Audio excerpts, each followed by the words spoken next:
We have this next fireside chat on the topic hypergrowth and scaling, adapting for success. I'd like to invite on stage our speaker, Ananth Narayanan, founder Mensa Brand, and moderating this session is Ganesh Subramanian, founder Stylumia. Ladies and gentlemen, please give them both a big round of applause.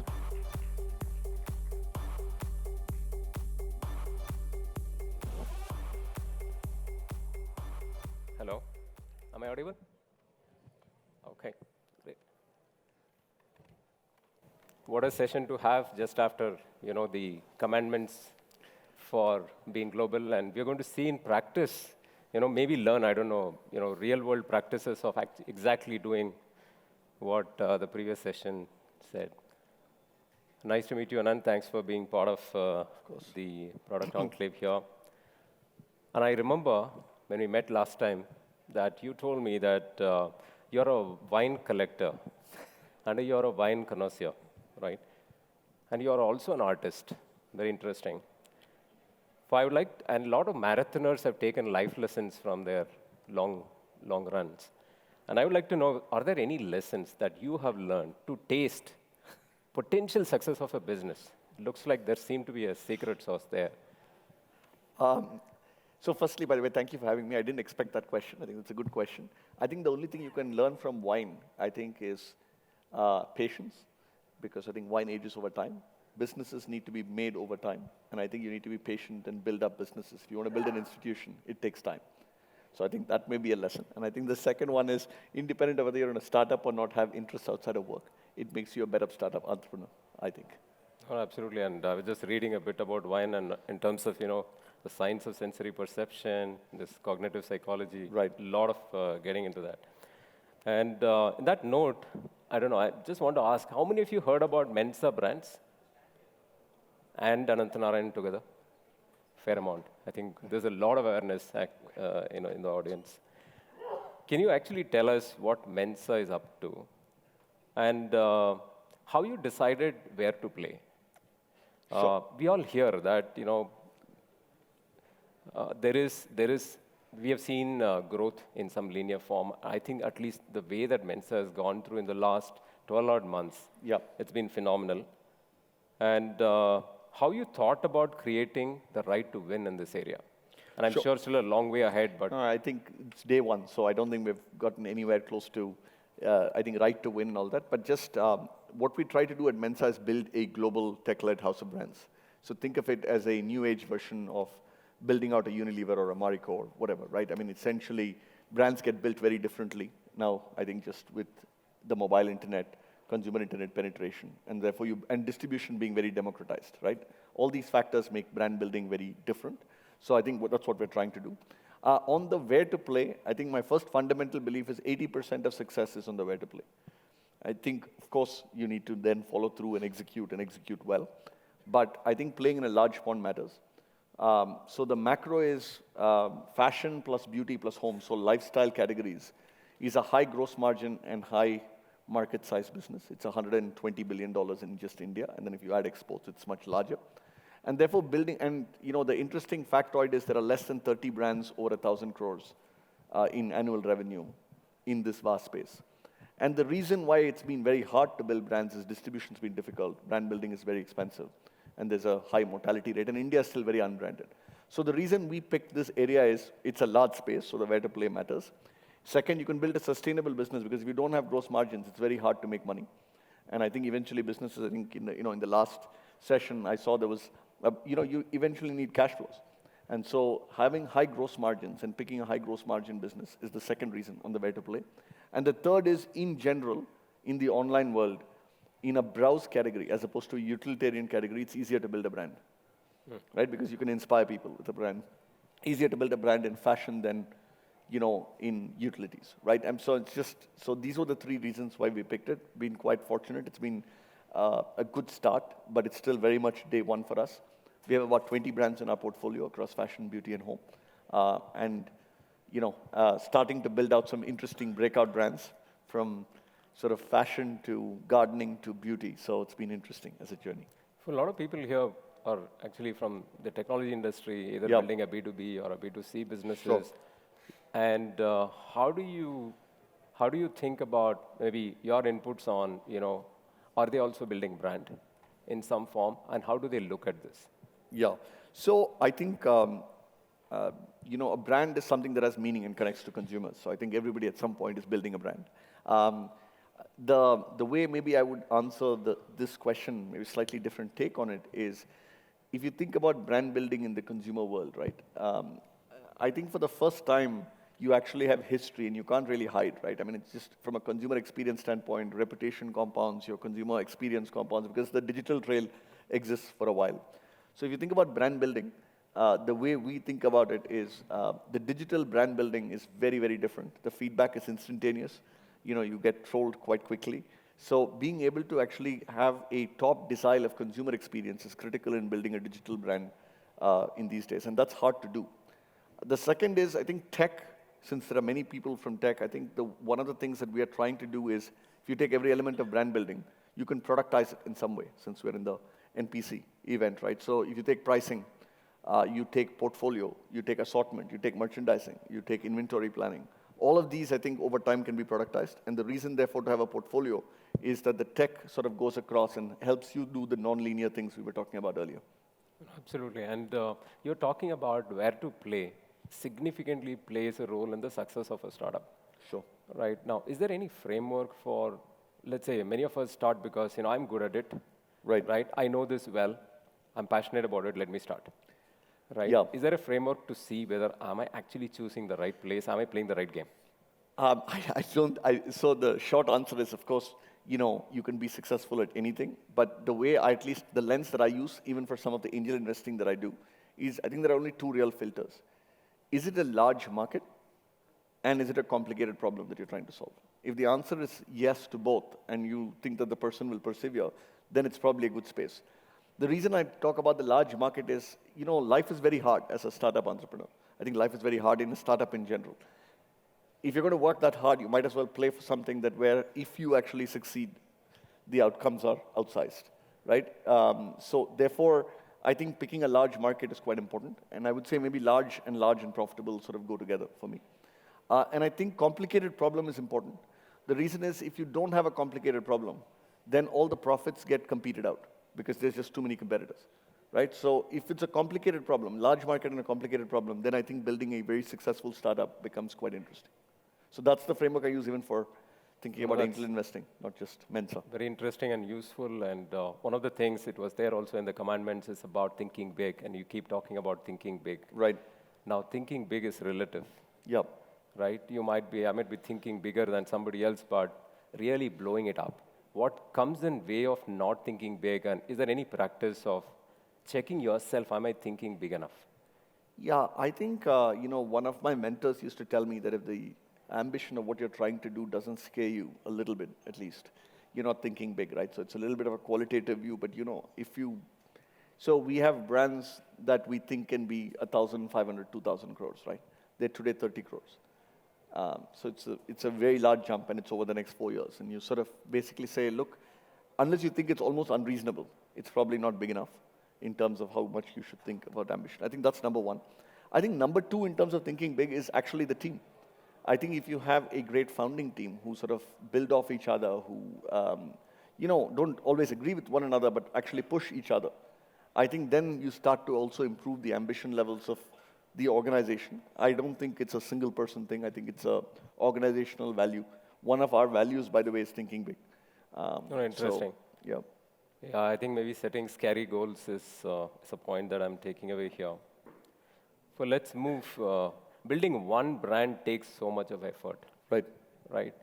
And it sometimes looks very scary, and I keep thinking about it, right? And how are you guys already bought 20 plus brands? Right. And also scaled, I heard one of the brands you already scaled 10x. Yes. Villain or something, Yep. I heard, right? And how do you and your team grow such a diverse portfolio across three sectors? Yeah, so firstly, by the way, I don't think there's an easy answer. I think what we're doing is actually reasonably tough, except for the cross-cutting tech pieces. It is hard to build brands, and I think it takes a long time to build them, and I think we are very early in the journey. But I think a few of the things that has helped us work across the portfolio as opposed to individual brands is the core of the brand and the brand building and the essence of it sits within each brand, right? So, many times the founder who we have partnered with will continue with us. Or we have a brand owner, and we call them a brand owner and not anything else because, even if it's not the founder, it's still a brand owner. They sort of provide the design, the marketing, and the branding. What you do actually are all the boring things which actually prevent scale. What are the boring things that prevent scaling up an organization? It's talent. It's a bit around technology and how do you actually think about each of the processes. It's around all of the core things around operations, inventory management, warehouse management. All of these things, I think, are quite tough to do. And what happens is their scale helps. If you have 20 brands, your ability to go to a celebrity agency and negotiate a contract becomes better. Your ability to go and strike a partnership with AWS becomes better. Your ability to go to platforms and talk to them become better, right? So all of that changes. So you have synergies of scope and scale across a variety of them, but the core of how you build a brand, we actually have a brand owner whose only role in life is how do you actually grow this as a real brand and how do you scale this as a real brand, and that's just not revenues and EBITDA. I think that's actually making sure the brand means something, consumer experience continues to go up, products get released that actually are delightful to the customer. So all of that, right? So there's real brand owners that own that. And then the reason it helps us is we have a bunch of elements that can scale across, that benefit with scale. Got it. How big is the role of technology in this non-linear growth? I think it's incredibly important. The reason we have been able to sort of scale to the size that we have done, and the reason we've been able to, see, I think buying the brand is not the difficult part. The difficult part actually is growing and scaling the brand. I think that's the core of what we do. And that is only possible through technology. I'll give you a simple example. If you take pricing, we have 10,000 plus SKUs now across 20 brands, and we have 6, 7 platforms. If you start to do pricing in a manual manner, it's impossible. So you need algorithms, you need data, you need to be able to actually price using tech. I would say the same thing is true for inventory management, right? You have 10,000 SKUs, you have 4 warehouses, you have 6 platforms. It starts to get complicated. So each element of what we do as far as brand building is concerned actually is done through tech. And that's the only way, I think, for us to be able to manage multiple brands and do it without sort of replicating resources, right? Which makes it unviable. In fact, technology is actually taking over all the boring areas in I some form. think, I would say even the non-boring area, right? So for example, if you think about an assortment planning and what you want to sort of make next year, and Ganesh, you'll know this, but for example, what color to choose for the assortment for spring summer 23 in one of our fashion brands, you can get more through tech, right? Absolutely. As opposed to actually saying, I let the designer pick whatever they want. So I think both the boring and the non-boring parts can be transformed through tech, and I think that's a little bit of the secret sauce of what needs to happen. Similarly, if you think about how do you actually integrate with a Myntra or a Flipkart or an Amazon or a Nykaa, it's really important to sort of say you understand the algorithms of what, and therefore are able to do growth hacking dramatically better in each of the, each platform actually values something different, right? Some value velocity, some value newness and freshness. So understanding your end customer well, and therefore being able to, again, use tech to drive scale with each of these platforms is another area where tech can play a big role. That's a great segue into a question I think many of the audience would be interested is that how do you choose? Do you buy tech or do you build tech? Yeah, so this is sort of the eternal question. I think during my Myntra days and MedLife days, I think we built far more than we probably should have. I think we have a very simple framework. We sort of think about what is core to us in terms of long-term differentiation and what is not. Anything that's not core, we still try and solve through tech, but we end up doing it through partnerships. We try and do it through the long term. I mean, do we need to build a warehouse management system when everybody has a warehouse management system? The answer is probably not. You have to pick the right partner and go with it. Do you have to build the pricing algorithm in-house?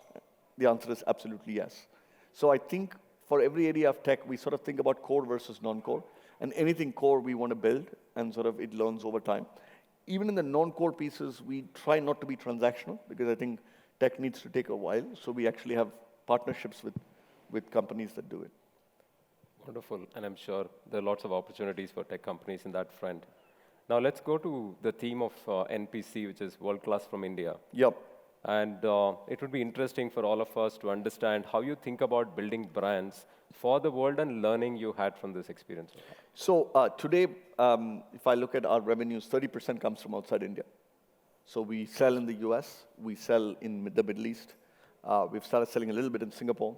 and it's growing and growing quite rapidly. One question I always ask myself is, I'll give you a fashion and then a beauty example. If you take a fashion example, most of the large global brands source from here, whether it's Zara, whether it's H&M, but we don't build global brands from here. The question is why, right? I mean, all of it happens here, but we don't actually do it. And I think that's one of the things we're trying to correct. And I think part of this is, in the previous session, people talked about ambition. Nobody thinks that you can build a brand from here. I think we can absolutely build global brands from here, in fashion, in beauty, and home. And I think they will be global leaders, not just people who follow. And I think, firstly, winning that and making sure that you believe it in your head and your team believes it is important. The second, I think, is, look, tech levels many things. Once you understand, I'll give you a simple example. In Amazon, reviews and ratings become a moat over time. So we have brands that have 10,000 plus reviews on a single SKU. If you actually now go to the US with that, you have an instant advantage because you come up on top of the algorithm. So, many of our brands, I'll give you an example. We have a superb brand called Folk Culture, which does home decor, right? And it competes with the Anthropologies of the world in the US. And in Amazon, it's among the best performing brands, right? Likewise, I can give you an example after example, but I think India's decade for the next 10 years, I think this is our decade. I think we have now critical scale in India for us to be able to build. And because you have that critical scale, you can then use that to actually invest to build globally. And I think it's a huge opportunity over the next 10 years. Clearly, I think people in SaaS have done it. I think in consumer, it's been less the case. I think it's very possible, and I think consumer needs and trends are now much easier to understand because of tech and because of common platforms, right? We have a brand called Karagiri, which is a sari brand, right? 50% of the revenue now comes from outside India. That's amazing. That's amazing, Ananth. I think being in the retail for so long, very rare to see Indian brands going global, right? We keep talking about the Inditex, the Zara of the world. Right. Looking forward to some of the portfolio brands going really global very soon. Now, touch upon digital brand building. I think, I have understood that you're building a digital Unilever. Right. Or an Inditex. Now, Inditex, for many of you, if you're not from the fashion industry, it's a conglomeration. It's a Spanish conglomerate of multiple brands, one of the leading fashion houses in the world. From your experience, how are brands being built these days, and how is it different from the current way of building brands? Yeah. So how many of you actually go online and refer a brand? If you're buying something in fashion, let's say you're going to buy something, how many of you go do some research online? Is it time for coffee? Are you guys all listening? All right, okay, wonderful. I think that's about 70% of the room. The reason I ask is, even if you don't buy online, so today online sales as a percentage of retail in the spaces that I'm talking about is about 8-9%. Went up to 9.5 during COVID, and it's sort of back to 8. But the number of people researching brands online is north of 50%. So brand building, therefore, happens online much, much more. I think that's one phenomenon that's changed. And therefore, having a digital reputation online, having consumer experience and reviews and ratings online become very important. I think that's one thing that's changed. The second thing that's changed is brand building used to be very much of the brand telling the consumer about what they stood for, right? It was much, much more about, having a large celebrity and basically telling consumers this is what the brand stands for. I think that's changed dramatically with the new generation of shoppers because most people value what their community says or what their friends say dramatically more than what an influencer or a celebrity says. Therefore, ability to build brands using influencers, not the large ones, but micro-influencers, and actually being part of a community really starts to make a difference, right? Many of our brands, are quite integral. I mean, we have a brand called Trust Basket, which is the largest gardening brand online in the country. And that actually is part of very large Facebook communities, very large Instagram communities. There are not influencer-led, but there are genuinely people who like gardening and horticulture, and we are part of those communities, and that's how brands get built, right?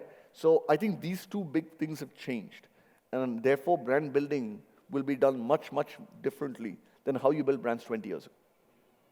Very interesting, and we can see some of the community commandments in action straight away here. Before I move on, asking one tough question to Ananth, I heard Ananth through another podcast where he had the humility of talking about how many of us actually post a setback in social media? Just raise your hands. Credit to Ananth. This question is not mine. How many of us really go back and say, I failed in investment, right? I screwed up in something. Very rarely, right? For we don't talk about challenges at all. We always put our best face forward. So I'm going to ask you that question, Ananth, right? No business is without challenges, right? Yep. We see all the positive story. For with the macroeconomic scenario, which is going to a tough time right now, Yep. what are the one or two key challenges you're facing, and how are you planning to tackle? Yeah, no, firstly, I think it's a great question because for some reason, social media amplifies many things, including our own insecurities. So I think lots of challenges. I think, look, our business model has two parts to it. One is we buy brands, and the other is we grow them, right? And I think currently, while it's a big positive that, generally there is a little bit of a, I'll tell you the positive about the current situation, and then I'll tell you a little bit about the challenges. The positive in the current situation is, I think the lack of overheated valuations means there's sanity in the market, sanity in the investor community, sanity, I think, in hiring talent, I think, which are all very, very good things. However, I think for most businesses, you need continuous inputs of capital that need to come in. Not just because you're burning cash or whatever, which I think you should reduce, but I think also just eventually just to even grow, right? So I think that becomes harder and the bar becomes higher. We have been sort of EBITDA positive from the very beginning.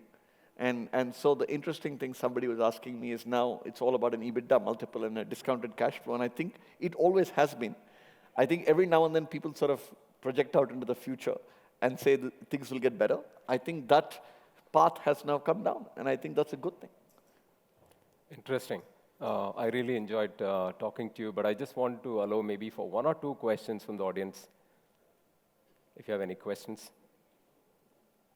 Anyone? You Yep. talked about brands not being grown out of India. Yep. Whereas everything else is being done in India except that. Is it more about just the ambition, lack of ambition, like we were talking earlier? Or is it also that the skill set to design, understand, analyze, put a bet on, are all those things still missing, especially in the sort of fashion industry as an example? I don't think so. I think a lot of design, for example, for many of the global brands happens in India. So I think we certainly have the skill set. I'm not sure very many people in the audience knew that. I mean, Yeah. you're saying No. So I think, today, if you think about it, you take Zara, you take H&M, you take any of these, a lot of design and design thinking and input happens from suppliers who supply to them, right? The design language just doesn't come one way. I think it goes both ways. So I think the skill sets exist. I think maybe the nuanced question there is, how do you understand consumers in a different country very well? And I think that is harder to do. However, because you now have common global platforms, whether it's a D2C platform that sells online or an Amazon of the world, you can go check out competing products and understand competitive products and what consumers want very easily, right? And that becomes, and that did not exist 10 years ago. So, for example, we have a brand, a fashion brand called Dennis Lingo, which is very, very fast selling in India. It makes men's casual wear. Now we're launching in the US. It's very easy to go on Amazon and find out at the price point that we want to do, what are the 5 competitors, what are they doing? And therefore, your ability to sort of get a sense of what the consumer wants in a fact-based manner has changed dramatically. And I think that wasn't there 10 years ago. So that, I think, is a trend that's making this more possible now. One more question. Yep. Since fashion and me are actually very far apart, so I'll check on to technology. So as a startup, how do we approach brand building? There's a basic amount of shyness that comes into building brands and talking about marketing and stuff like that. So how do you approach this? How do you build a brand as a startup so that you know that, okay, I've got enough amount of customer validation, I've got revenues, but now I want the world to know about me. So how do you start at that point in time as a tech company? So firstly, by the way, fashion and me are also quite far apart. I did 15 years of automotive. I think my first fashion experience was Myntra. So just maybe 2 ways to answer that. I think reputation in life compounds. I think, as much as money does. So being consistent about what you do as a startup. And I think, in the previous session, there were things about integrity and, being consistent and being good to your investors. I think these are the things that actually help build your brand as a startup, right? Governance helps. Taking care of your investors during tough times helps. I mean, these are all these are difficult things to do, and that's why it's difficult to have a great reputation, right? So being consistent over time and knowing that reputation compounds is really important. And once it goes down, it has to start from scratch again, right? It's very difficult. So keeping those two in mind helps. Second is, it depends on what you're building the brand for. Is it for employees? Is it for investors? Because if it's for investors and capital and so on, very different, right? It's a very narrow set of people that you need to do, and you need to tell your story to. If it is employees, I would say, by the way you actually get employees into your startup and exit them out of your startup and everything in between, I think is what's going to build your reputation. So I don't know if that answered your question, but I think it's less around marketing and branding for me. It's around reputation building as a startup. And reputation building, I think, is really important, independent of the stage at which you are in as a startup. That's so an amazing take. Sorry, just one.